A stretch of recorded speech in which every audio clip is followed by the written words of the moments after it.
Good afternoon, everyone. Welcome to the Bloomington Rotary Club Celebration of Service. I'm Tracy Ivanovich and honored to serve as your president. So a couple of thoughts for the day. First, it was a blessing to watch a peaceful transition of power honoring MLK Day. Secondly, in the spirit of Rotary, it's fantastic to see peace, a ceasefire in Gaza. And then finally, it's important that each of us get the most out of every day. Enjoy life and work on improvement and positive interactions. You never know what the next day will bring. We lost another Rotarian last week in Glenn Steenberger, who was CEO of the Hoosier Hills Council Scouting America. He was admitted to the hospital the previous week and had an infection in his arm, small infection. And within several days, he was placed on hospice care.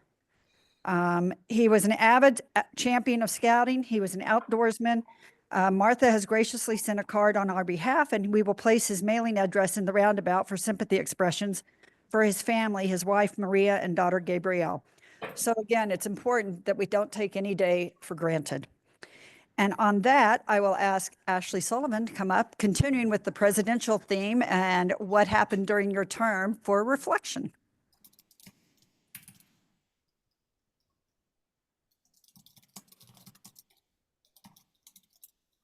Hello, everyone. It's good to see some faces I know and some new faces. I was the president of this club from 2020 to 2021. So if anyone wasn't here, you can imagine we had an interesting year. The theme for my year was opening opportunities. And although unexpected, it certainly proved to be the right theme for our year. As I reflected on what to present to you today, I think the best representation is to share my year-end recap with you as I read it at the end of my term in 2021. So close your eyes if you want to, and reflect back to that interesting year in our world. And I'm going to read it in the tense of that day. We had an active year, which I'm very proud to report today. We've added 10 new members to our ranks, welcoming back 3 former members, all virtually. We instituted a family membership and continue to develop innovative ways to serve members and offer opportunities that will attract new members. We even had a social in August, which for most was the first public gathering attending since March 2020. We've had guests from many countries and states that would not have been able to join us if not for the benefit of a virtual world. We hosted Rotary Global scholars and guests from a list that is too long to mention here. We volunteered our time each month with a volunteer opportunity presented at Community Kitchen, Helping Hands, Salvation Army bell ringing, Adopted Road Cleanup, Teachers Warehouse, and the United Way Literacy Backpack Assembly. We contributed $16,515 to the Rotary Foundation. We grieved the losses of Rotarians and family members, remembering the legacies of past presidents Keith Klein and past President Randy Bridges. We welcomed new babies and countless grandchildren. We celebrated birthdays and life milestones, weddings, retirements, graduations, publications, promotions, new houses, relocations, and the first hugs of togetherness after many months separated. I'm floored every week with the amount of celebrations we've shared together during Happy Dollars. If you need an injection of joy, and this is still true, go back through our YouTube recordings and watch a few. You won't be disappointed. We shared holiday wishes with each other even though we couldn't be together for our annual holiday gathering. We threw a virtual Rotary toast. Can you imagine that? We did that. Honoring Bob Hamill and gaining a fresh appreciation for the wealth of talent we have in the Bloomington community and the great heart it's concentrated here. The Hoosier Hills Food Bank received $25,096 of crucial support from the effort and is something to celebrate. We recognized many new Paul Harris Fellows and even got to experience stepping onto the IU Memorial Stadium to participate in a drone flyover video in September with 70 Paul Harris Fellows from all Bloomington Rotary Clubs in preparation for our virtual toast. We witnessed momentous changes in our local and national political and economic environment and took a stand on our commitment to represent our community in the world of dialogues, actions, and membership in our club.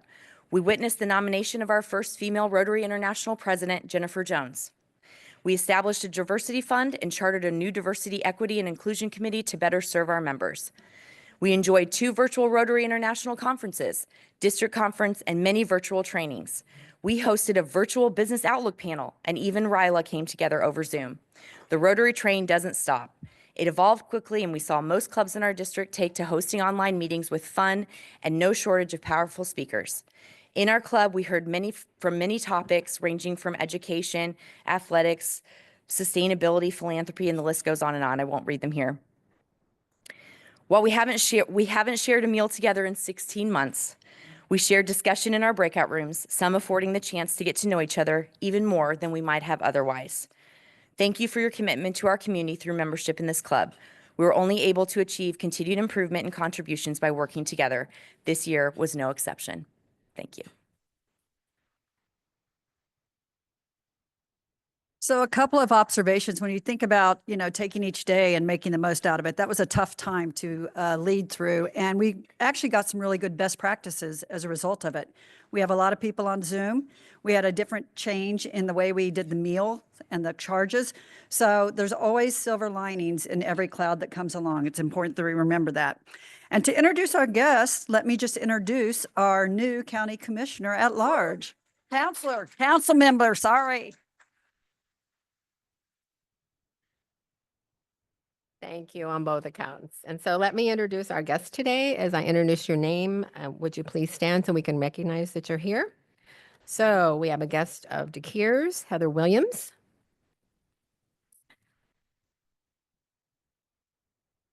We have 3 Rotaracts, and I'm not sure I'm going to pronounce it right. Hala or Hala? Yeehaw. And what's this? I hope I'm close on some level there. And then a guest of Jim Bright's, Brianna Sullivan. Thank you for coming. And if you have any questions about Rotary, are there any guests online, by the way? We have over 20 attendees. We might have one guest. I can't figure out who they are, but the rest of us are Rotarians. Okay. All right. So if you have any questions about Rotary, please feel free to ask anyone at your table or anybody else in the room that has an official label on. Thank you. In that case, Lori, I'll watch what I say. Thank you for that. Rotary birthdays that we have. John Bender on the 19th. Our newest member until about 10 minutes, Jonas Chang on the 25th. Sally on the 22nd. Mary, that's a birthday table over there, on the 20th. And then Lynn Tiemann on the 23rd. And then for anniversaries, we have Claudia Avellaneda for a year, Lori Garrity for a year, and Judy Witt for 36 years. All right. Regarding announcements, Lee Witt's funeral information will be in the roundabout. And again, congratulations, Liz, on your appointment to replace Cheryl Munson's spot. Phenomenal there.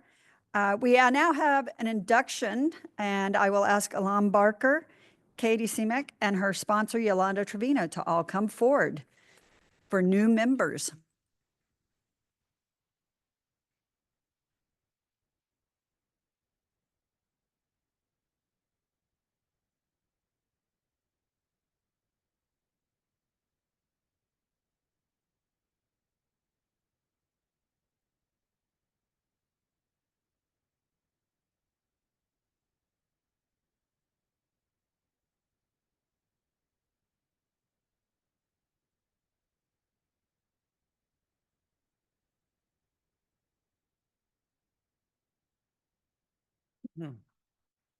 What's that? The bio first, yes. All right. Hello, everyone. I am so pleased to have the honor to introduce to you Katie Cerniak. She is the director of the Inspire Living Learning Center at IU Bloomington, which is a residential community for first-year students planning to become teachers. She also works with the School of Education's Global and International Engagement Office. She's passionate about the field of education, both K through 12 and higher ed, and about connecting students with opportunities. Katie received her bachelor's degree in elementary and special education, completing her student teaching in a small town called Navajo Mountain on the Navajo Reservation. After graduating, she moved to Madison, Wisconsin, where she worked as a special education teacher in kindergarten through second grade for 5 years before returning to Bloomington for graduate school. As a first-generation college student, it was a huge step to pursue a graduate degree, so she was especially surprised when she felt compelled to do a PhD when she was halfway through her master's program. While pursuing her PhD in international and comparative education, she took language classes to learn Bengali. In 2015, with the support of a Fulbright grant, she conducted her dissertation research in Dhaka, Bangladesh, while living with a Bangladeshi host family. She is still proud to call her host parents Amu and Baba. Katie and her husband Peter have lived in Bloomington since 2008. Peter is a painter. They have a daughter, Annika, who is in first grade and who loves to make people laugh. In June, they adopted an orange cat named Pumpkin, who is still very kitten-like. So, Katie Cerniak, on behalf of the board and membership of the Bloomington Rotary Club, it is a great pleasure to welcome you as our newest member of the club. We look forward to the fellowship that we will share, as well as your participation in the club projects that make our club, community, country, and world a better place. Though Rotary is not a political organization, Rotarians are vitally concerned with good citizenship and the election of effective leaders in public office. While Rotary is not a religious organization, it is built on those highest principles that have served as a moral compass for people throughout the ages. Rotary is an organization of business professionals and community leaders pledged to uphold the highest ethical and moral standards, and Rotarians believe that worldwide friendship and peace can be achieved when people work together and uphold the Rotary motto of service above self. Rotary activities exemplify the partnership, respect, and generosity that one would expect from people who believe they have a responsibility to help others. So, Katie, you have been chosen for membership in the Bloomington Rotary Club because your fellow members believe you to be a member in our community and because you possess the qualities to champion the message and principles of Rotary. You are a representative of your vocation and talent within our club and community. You've become an ambassador of Bloomington Rotary, carrying the ideals of service to all within your sphere of influence. Our community will know and judge Rotary by your character and service. We will also look to you for inspiration as we strive to become better Rotarians ourselves. We will now pin you with the distinguishing badge of a Rotarian, your Rotary pin. We ask that you wear your Rotary pin with pride in your many endeavors and as a symbol of our recognition of your contribution towards a better world through your Rotary membership. Fellow Rotarians, please rise if you're able and welcome our newest Rotarian, Katie Cerniak. Congratulations. Let's have a quick picture.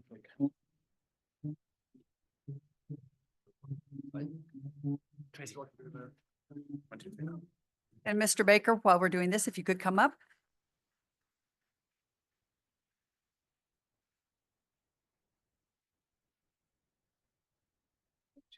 Congratulations. And now for another Paul Harris Fellow moment brought to you by Mike Baker. And remember, TikTok is sitting right here on the counter. I forgot to bring the alligator. Sorry. Good afternoon, Rotarians. Actually, I was going to skip today, and somebody told me we were going to be roasting John Fernandez, and that's why I showed up. But I guess I was wrong on that. Today, we will recognize 3 members of our club as Paul Harris Fellows. Will Michael Wade, Lauren Snyder, and our own Natalie Blaze please come forward?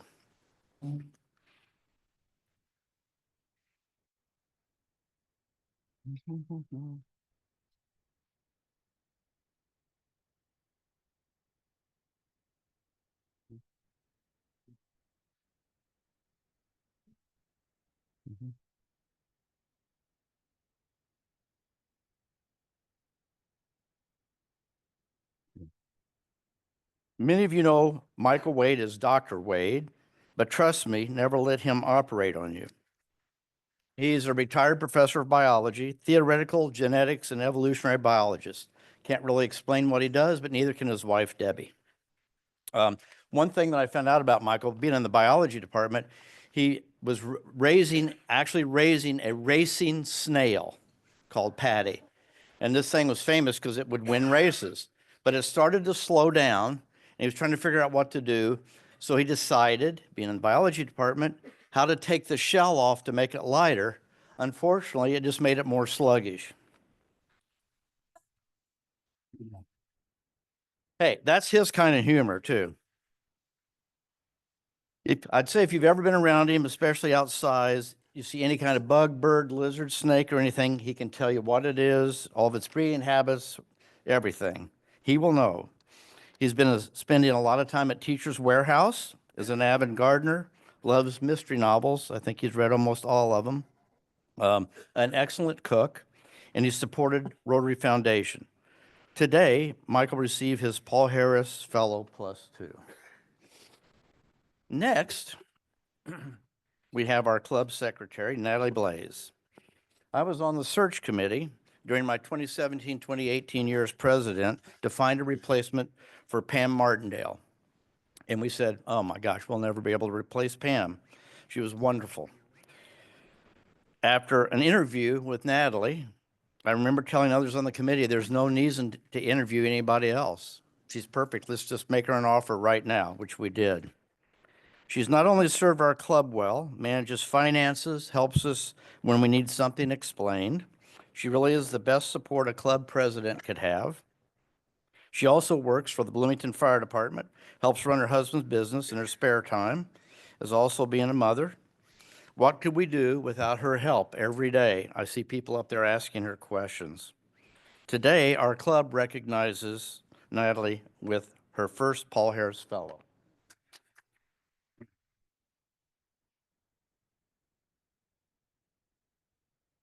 And least, not last, I'm sorry.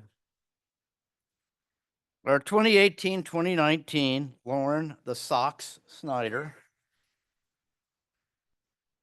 Since transferring to our club from the Franklin Club, where he also served as president, he's supported both the Rotary Foundation, the Bloomington Rotary Foundation, and our endowments. He's worked on several service projects and is the first to step up, especially on service projects like wells and things for people who are needed throughout the world. He has a great sense of humor.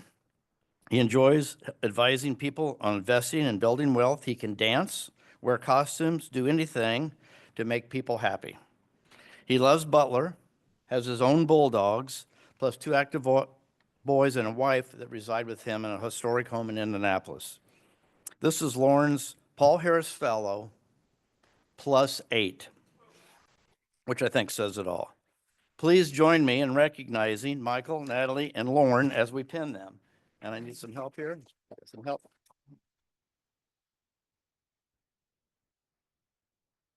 This would be Natalie.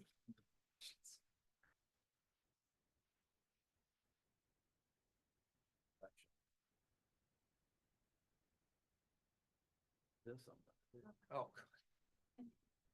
Brace for impact. Brace for impact, that's right.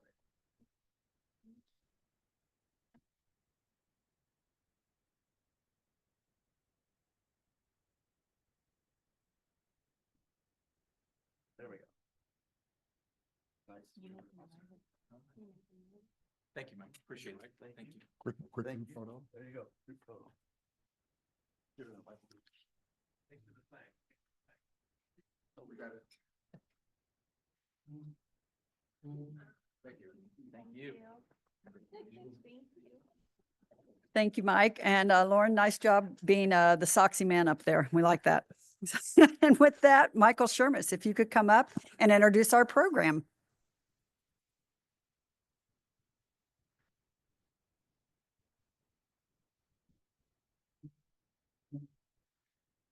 John Fernandez, Bloomington's mayor from 1996 to 2003, has extensive experience leading private and public organizations. John joined the Mill, Bloomington's home for innovators, to catalyze the regional innovation ecosystem, including leading collaborations with IU investors and the startup community. A top priority includes developing and managing the Trades District, a regional innovation hub in Bloomington's Tech Park. Before joining the mill, John was a member of Denton's, a global law practice where he was the company's global chief innovation officer, working closely with the firm's lawyers, designing innovative programs and solutions, driving greater efficiencies, engagements, and revenue. Also, John was a managing director of Next Law Ventures, the industry's first global legal tech venture launched by Denton's in 2015. Earlier, John served as President Barack Obama's Assistant Secretary of Commerce for Economic Development. During his tenure, he launched groundbreaking federal initiatives to accelerate innovation-based growth strategies. Now, John is taking on a new role at the mill, but I'll let him tell you all about that. Yeah, thanks. Thanks, Michael. It's a real pleasure to be here, and I always have appreciated the role of Bloomington's Rotary and all of its members here in our community, and really appreciate the work you've all done contributing to Bloomington over the years. Today, see if I can make this work. You know, technology guy can't run out. There we go. I'm going to share a few thoughts with you, and trust me, I'll get to the point about the mill and the Trades District, but I don't want to bury the lead. You know, from where I'm sitting, I really think Bloomington is at a critical inflection point. And I'm a huge cheerleader for Bloomington, and I think everybody here knows that. But I worry that over the last couple decades, frankly, we've kind of adopted a pervasive mindset where we're good enough, and good enough is good enough. And from where I'm sitting and what I'm looking at in terms of what's happening in our community and around the world, you know, I don't think that mindset is good enough, and that we have to like re-engage on what has made Bloomington this incredible place that we love and where we can go next. Oops, premature. You know, we have a lot of advantages in Bloomington that people I know around the world marvel at. We have an R1 university that's producing extraordinary talent, world-class leadership that can literally change the world.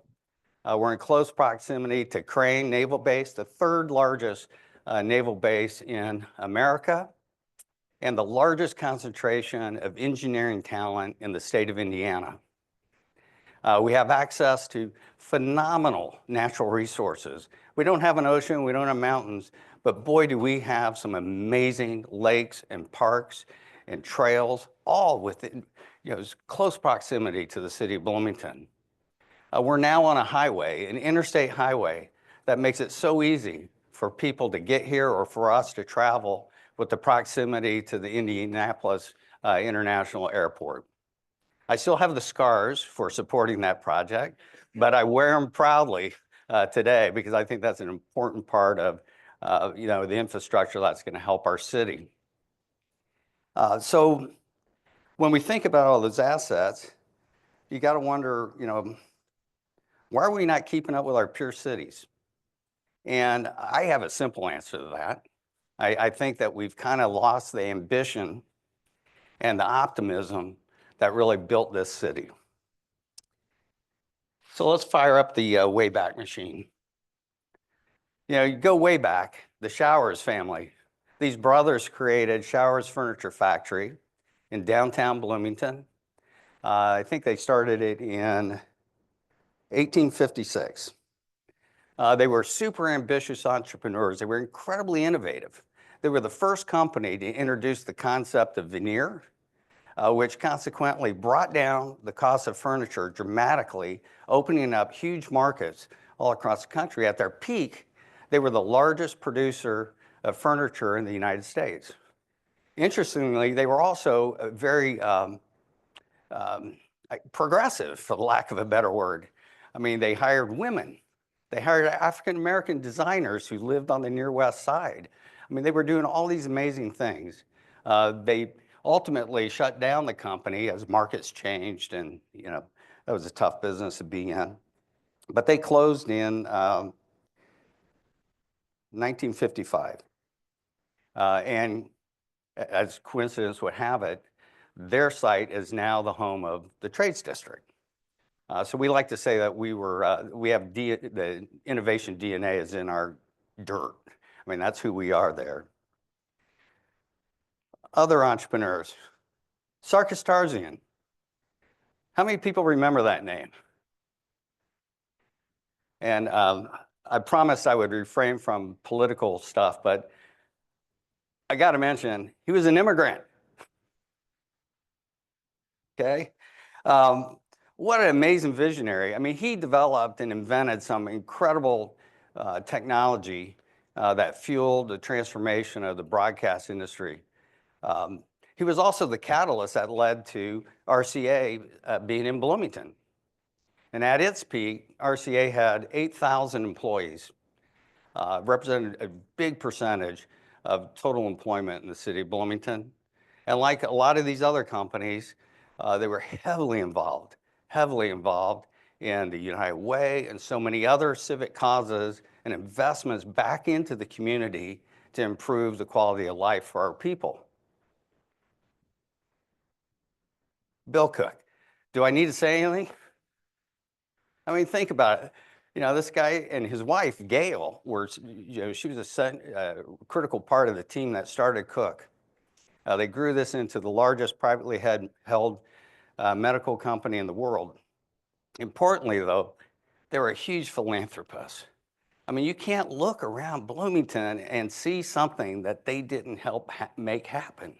And not just in Bloomington, but Bill's hometown of Canton, Illinois, French Lick, West Baden, places all over.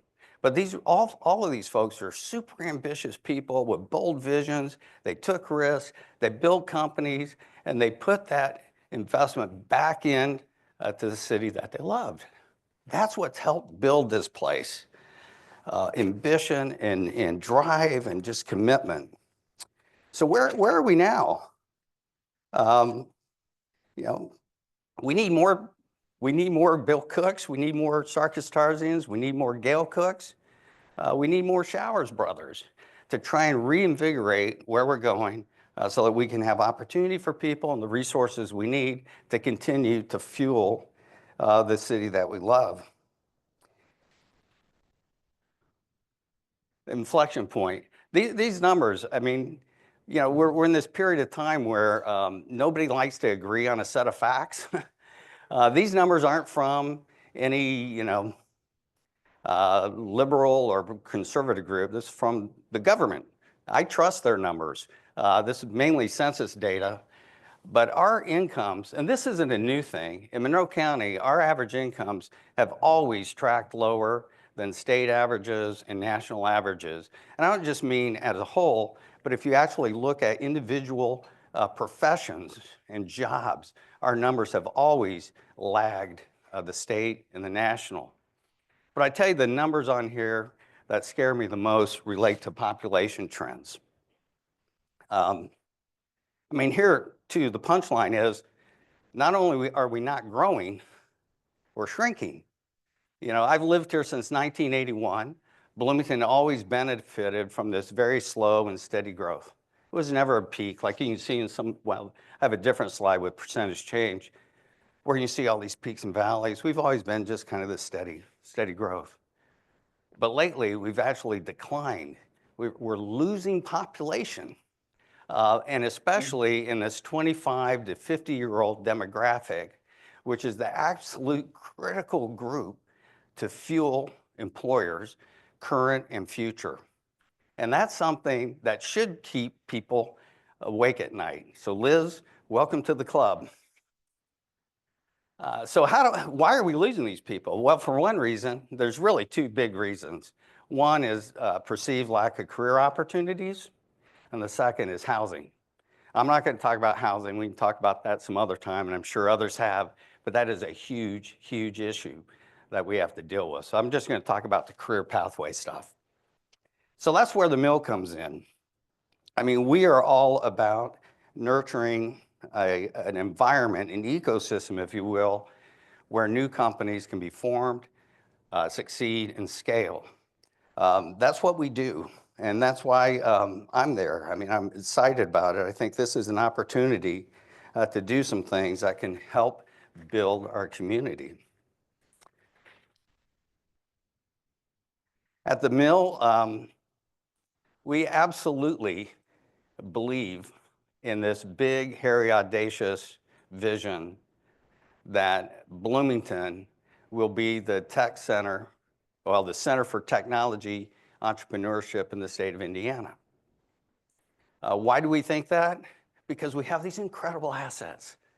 I mean, the Luddy School is one of the most unappreciated assets in this community, I think in our state, and maybe even the country. We literally have faculty members who were the pioneers on artificial intelligence. I mean, they literally wrote the book. And we have new faculty there that are just creating all kinds of transformations that in that space.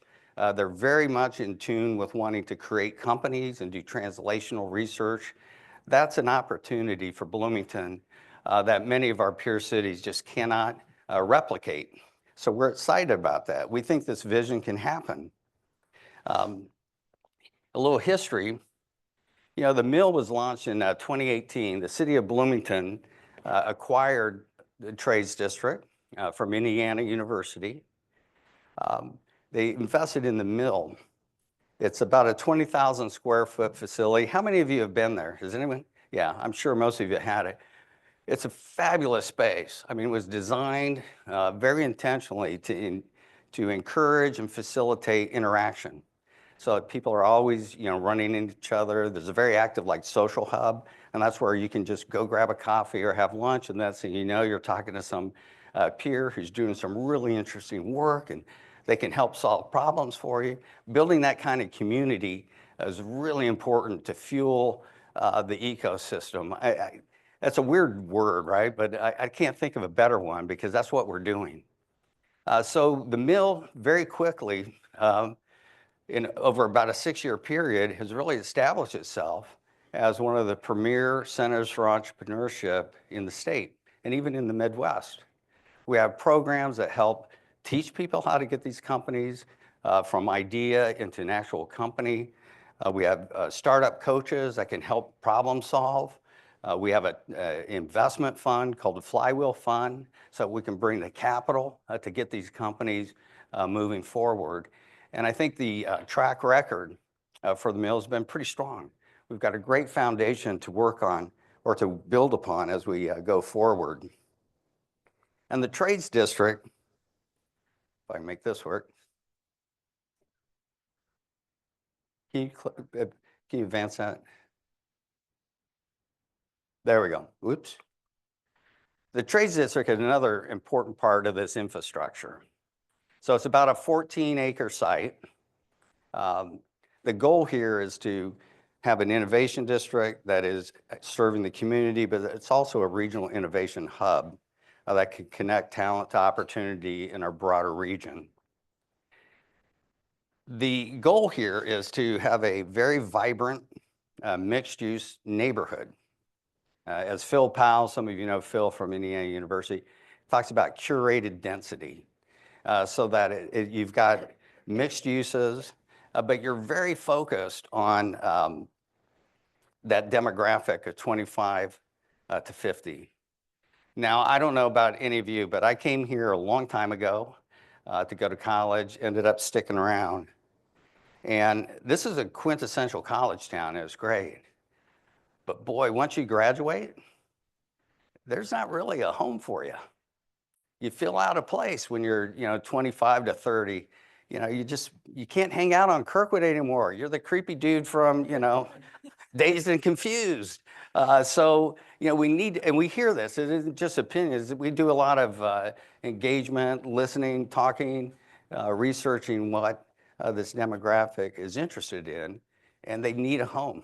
They need a neighborhood. That's what we're trying to create, where you have great career opportunities, you have lots of peers who are in your profession, but also in your demographic. There's fun things to do. There's energy. It's got to be an energetic place. And that's what we're trying to build, and we will build at the Trades District. So the mill was the first domino when the city made that investment, and I think we've made huge progress with the ambitions around it. There's a small building called the Kiln, which is right next to the mill. It was purchased by a group of local entrepreneurs. It's now the home of Paragraph, which is a venture design studio, which is just a fancy way of saying a factory for companies. You know, they are working, investing, and building these companies, attracting CEOs to come run companies. So it's a really exciting development. It's also going to be the home of SOMA's newest location, which for a lot of us who work at the mill, we're pretty excited about. But again, it's like that mixed use thing, you know? I mean, we got the uplands, we've got other things, but we need to do more. The Forge is a Class A office building that the city invested in. Sue's here, thank you for your support. It's a really important building because, you know, there hasn't been a new office building purpose-built in downtown Bloomington since 2007. Think about that. The only one, and you know why I know that? It was building that first Capitol built when I was a partner with them. It's on Kirkwood or on Walnut. That's the last purpose-built office building. I mean, that's shocking to me. What's not shocking is that as soon as we finish construction, this building's already at 66% occupancy. There's demand for this kind of space that's intentional, that creates, you know, a collaborative environment. People want to go to that office. That's why we're having such success getting it leased up. But the goal with the trades, or for the Forge, was to have a place where our companies that are in the mill can graduate, if you will, as they scale up and need more space. So 2 of the companies that are taking space there are quote unquote graduates of the mill. It's also designed to attract other more mature companies that can add to the community, bringing expertise, opening up markets for some of our young companies. And so that it's not going to be just graduates of the mill, but other kind of tech adjacent companies. So we're really excited about that. Next on the list is the hotel that's under development. We're still in the planning and zoning phase of that, but we're going to have a premium brand hotel in the Trades District. 150 rooms, lots of food and beverage amenities, again, trying to create that kind of vitality, but also to be a home where, as we're building this regional hub, where we can partner with the mill and others for conferencing and large scale kind of gatherings that can, again, continue to fuel what we're doing in the mill. So there's a lot of exciting things happening. There's a lot more work to do. We have another 4 acres. You know, with the funding that we got from the Lilly Endowment, which was huge, it's a partnership between the mill, the university, and the city of Bloomington, $16 million. It's a big deal in terms of accelerating the transformation. So we'll be able to leverage their money to, in effect, buy patients for the development of that last 4 acres. We don't want to just do anything there. We're being very targeted in our kind of corporate recruitment efforts, partnering with Luddy primarily to bring some of that talent and some of those employers that haven't been here before that can really cement the reputation we think we should have as a center for artificial intelligence and all the innovation that's happening in tech space. So we're pretty excited about that. There's money also that's going to go to streetscape improvements, public art, fueling events, all the stuff that's necessary for that kind of placemaking investment so that we can build that unique brand and identity for the Trades District to, again, fuel what we're trying to do with this demographic and changing of our economy. So we're pretty excited about where we're going. But none of this would have happened without Pat East. How many of you know Pat? Yeah, Pat is the founding executive director, just an incredible entrepreneur. He announced recently that he's going to step back As Pat likes to say, he's been sprinting a marathon for 6 years. And if you know Pat, he has. We were so lucky when the city developed the mill, they needed someone to run it. And Pat had just sold his company. He had a company that he founded here in Bloomington called Hennepin Marketing. They're way ahead of the curve on digital marketing. And it was very successful. He had a huge exit when he sold the company. And he was able to put his time into building a mill. We're super grateful. We're going to have a huge celebration for him in the coming weeks, and hopefully some of you will be there. But we couldn't do any of this but for these kind of ambitious, bold entrepreneurs who are willing to take risks and commit to our community. So going forward, I mean, I think that go back to the beginning, I think it's this kind of optimism and ambition that we need to collectively reinstill in our community. We have to aspire, in my opinion, to lean into these changes and really build the kind of future that I think people in Bloomington would benefit from. And so at the mill, I mean, we don't know who is going to be the next Sarkis Tarzan. We don't know who's going to be the next Gail Cook or Bill Cook. But I can guarantee you somebody in these photos is going to be that person. And that's what we're trying to do. So thank you so much for having me here, and I'd be happy to answer any questions. Thanks.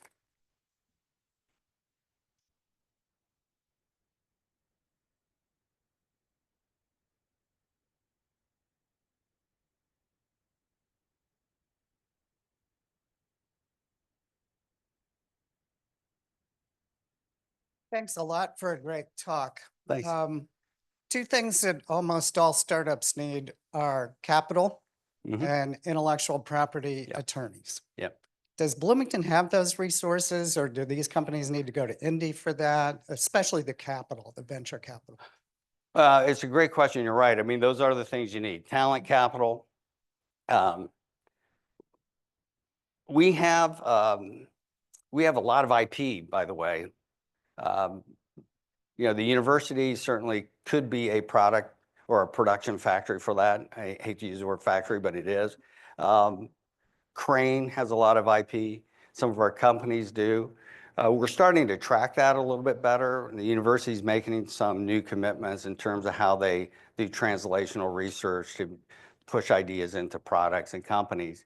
On the capital side, you know, our flywheel fund is pretty good. It's not big enough. We've got right now, I think we've invested in 50 companies. We put into play a little bit over $3 million. In India, if you broaden and think about Indiana, we're pretty good at early stage investing. We're pretty good with, in our world, we call pre-seed investment. Those are smaller things that maybe like, you know, 500 to $1 million to maybe $1.5 million. Where Indiana and Bloomington struggles is that we don't have that kind of post-seed kind of growth stage capital. It's something we're working on, but it's something that is a challenge. So there is we've experienced this here in Bloomington where we've had companies that we helped start.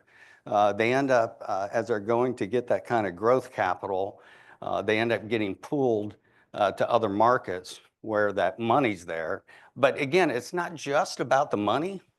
They pull them because they have the capital to help scale, but they also have the expertise and capabilities in a community of sector leaders or experienced business people in those sectors that can actually bring some of the competencies to help them get to the next level.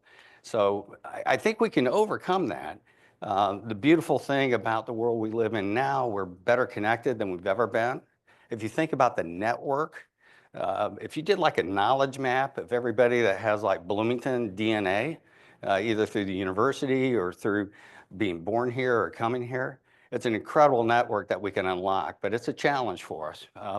I think we're going in the right direction. Appreciate the question. Thank you very much for your talk. I learned so much from what you had to say today. But how is this information really getting out into the community? I mean, our newspaper needs some work, I think. It's an understatement. So how are you promoting all of this to the community itself so that we can be more supportive and involved with what you're doing? I appreciate that. I'll admit, that is a big challenge. I mean, for a lot of our targeted, the people we're trying to get to come to the mill, there are a lot of new kind of channels to get information out that we use that are more digital than some of the traditional channels. I don't know the answer how to I'm so glad I'm not in elected politics right now, because I wouldn't have a clue on how to get to voters right now, because we have such a segmented kind of information environment. We really don't have those kind of premier go-to sources of news like we used to have. From a local government perspective, B Square closed down recently. That was a huge loss. I mean, it was a one-person shop, but it was somebody that was constantly, there creating transparency and accountability, but also a channel for communication. So we're going to continue using as many new tools as we can, everything from personally showing up and talking about it, but also trying to get the message out through some of the communication channels that we do have, which tend to be more targeted digital. I think Charlotte has a question. Yeah, I'm going to usurp Tracy. her. We'll come to you next, Charlotte. But just to tag on to what you just said, if you think about our community, and John, you were very tactful up there, we're an older community, and we're progressive, and we love change, but we really don't. And that's one of the biggest challenges that we struggle with. Nobody wants to say that. It's it's the emperor has no clothes, but the reality is we have to embrace change, and we want it to be positive. And technology scares our population because it's not something we're comfortable with. So we have to be those agents of change. We have to help John. We have to be the press, the media, because they don't have the tools. And just because it's technology and we're not comfortable with it doesn't mean we can't learn and help push it forward. Thank you for not saying that I'm old. But I am. It's implied. Yeah, thanks.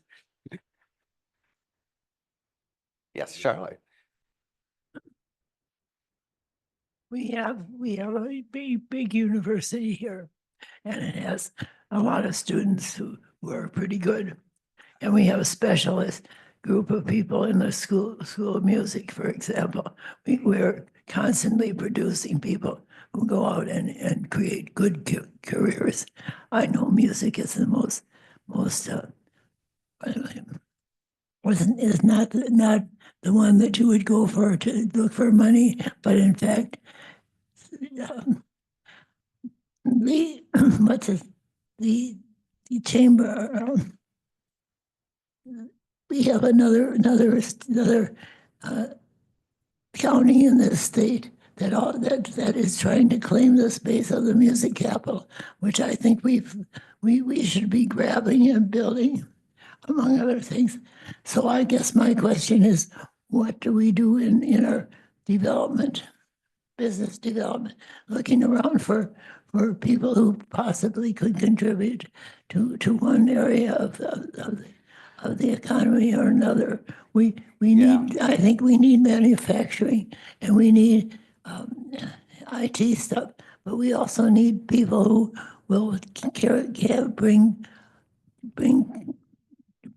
attention to the community and provide jobs down the line. I'm glad you raised that, Charlotte, because I didn't get into the weeds and some of the stuff that we're trying to do, but fundamentally, I mean, the arts and culture and music has always been a big core part of Bloomington's identity, and it's gone through peaks and valleys.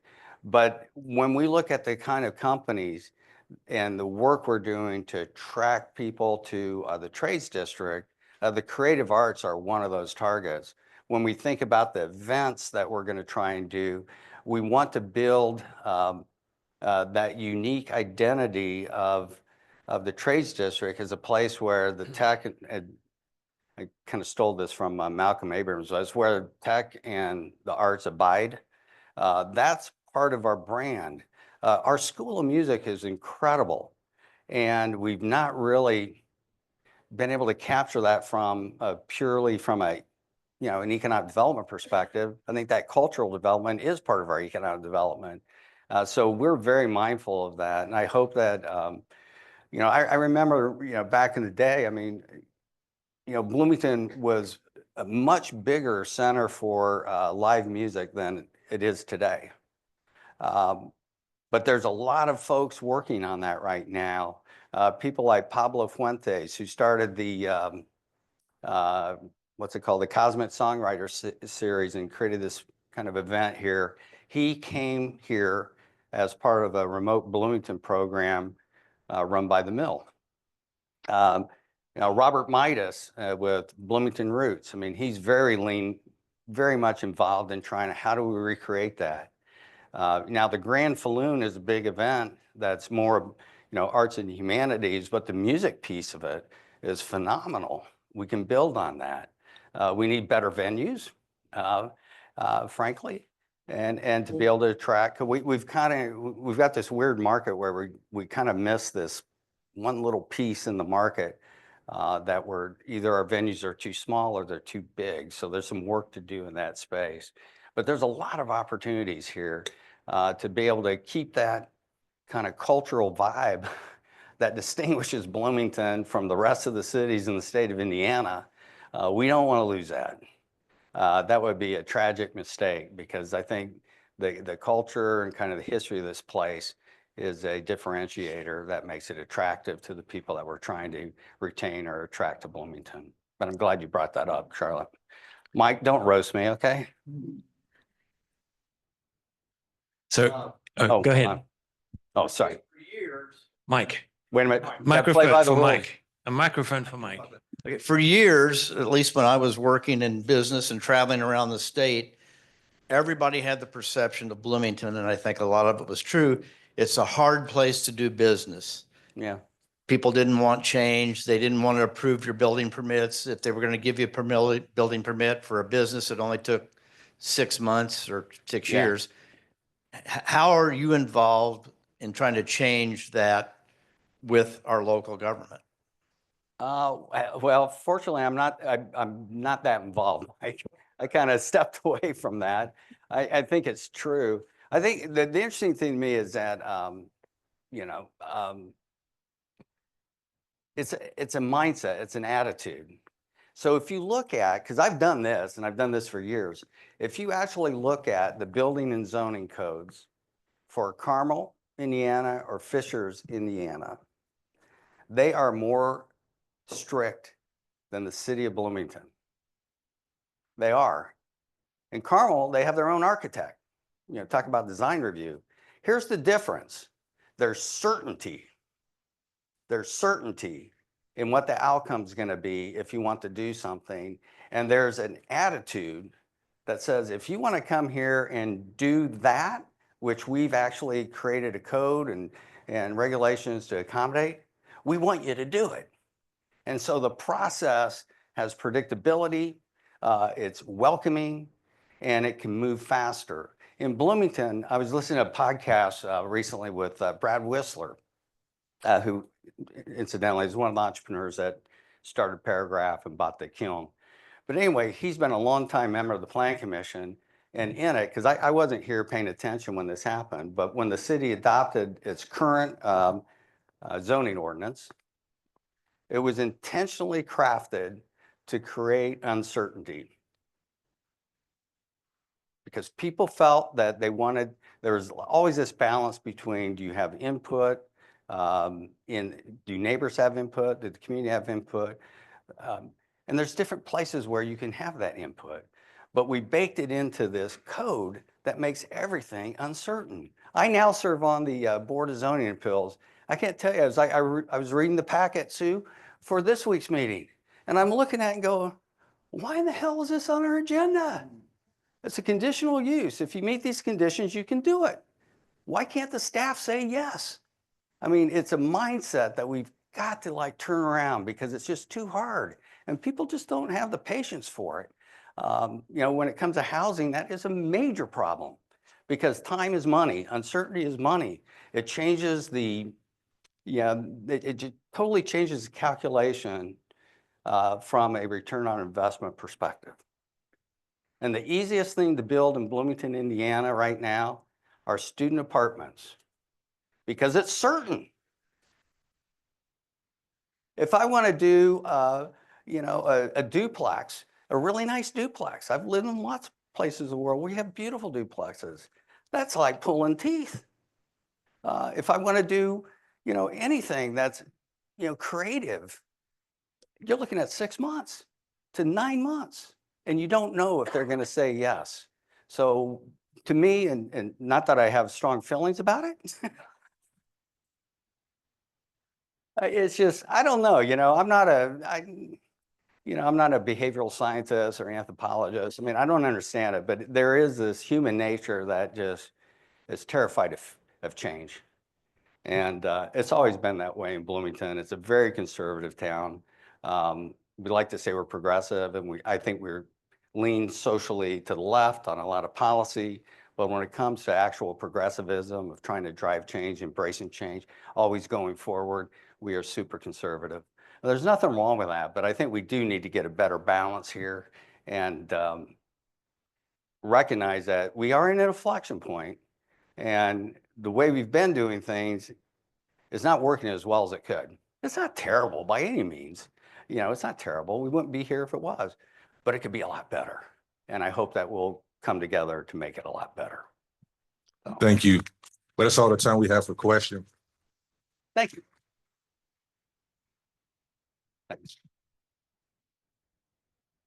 Your program, John, will be making a donation of $100 for the quarter for the warehouse. So thank you for that. Great. And I'd like to acknowledge all of those who make this possible and give their service. Our new Paul Harris Fellow, Executive Assistant Natalie Blaze, Charlotte Zitlow, fabulous job greeting. Liz, County Council Member Liz, vital introductions. And Lori for doing the Zoom host. Ashley, great reflection, and what a time you served through. Kyla for the reporting. Dakir, thank you for jumping in and doing the mic and camera. I love seeing some new faces there. And then Isaac, of course, for the recording and everything. Our next meeting will be on January 28th in the Frangipane Room here, and our speaker will be Amandeep Singh, the Chief Medical Officer at the Monroe Hospital, discussing the Monroe Hospital as an alternative healthcare source. And with that, if everyone could stand, and we'll do the four-way test of the things we think, say, or do. First, is it the truth? Second, is it fair to all concerned? Third, will it build goodwill and better friendships? Fourth, will it be beneficial to all concerned? And fifth, is it fun?